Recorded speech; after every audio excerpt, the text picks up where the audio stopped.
అందరికీ నమస్కారము.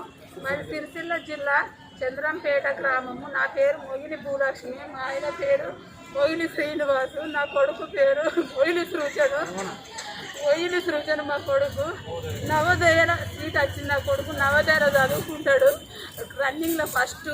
కేరళకు కూడా తీసుకుపోయారు నా కొడుకును, అక్కడ కూడా రన్నింగ్లో ఫస్ట్ వచ్చిండు. అనుకోకుండా కొంచెం ఫీవర్ వచ్చింది. ఫీవర్ వస్తే హైదరాబాద్కి తీసుకొచ్చిన. సెప్టెంబర్ 29 నాడు హైదరాబాద్ తీసుకొచ్చిన. ఫీవర్ అనుకోకుండా వచ్చింది. మంచి హాస్పిటల్ కదా, నా కొడుకు బతుకుతాడు, నా కొడుకు ఏం కాలేదు, అన్ని టెస్ట్ చేస్తారు కదా అని చెప్పి సెప్టెంబర్ 29 నాడు సికింద్రాబాద్ యశోద హాస్పిటల్ తీసుకొచ్చిన. ఇక్కడ సార్ వాళ్ళు ట్రీట్మెంట్ చేసారు. ఏదో అది మాయజాలు జబ్బు, అది ఏం జబ్బు నాకు తెలియదు, బ్లడ్ క్యాన్సర్ అని చెప్పి అన్నారు. సెప్టెంబర్ 29 నాడు అడ్మిట్ అయిన నేను. ఇప్పటి వరకు 11 లక్షలు తీసుకొచ్చిన. 11 లక్షలు ఖర్చు పెట్టిన.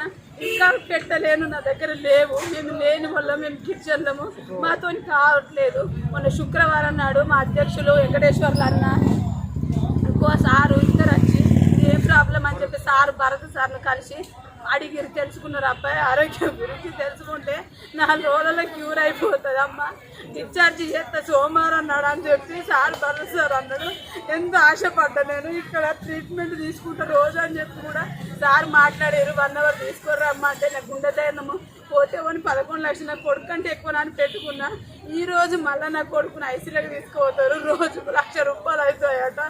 ప్రాణాలకు అపాయం ఉన్నది, ఎప్పుడైనా డెత్ కావచ్చు అని చెప్పి అంటారు.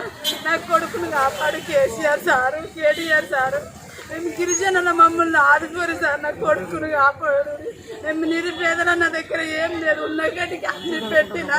నా కొడుకు రన్నింగ్లో ఫస్ట్ మంచి టాపర్, మంచిగా నవోదయ సీట్ వచ్చింది. నాతో అయితే లేదు, నాని ఏడికి తీసుకోవాలి. మీరే చెప్పారు, మాట వంటలు ఎవరు ఆదుకోవాలి. మీరు ఆదుకుంటేనే కదా సారు మా కొడుకు బతుకుతాడు. ధన్యవాదాలు సారు. నా కొడుకుని ఆదుకోరు సార్.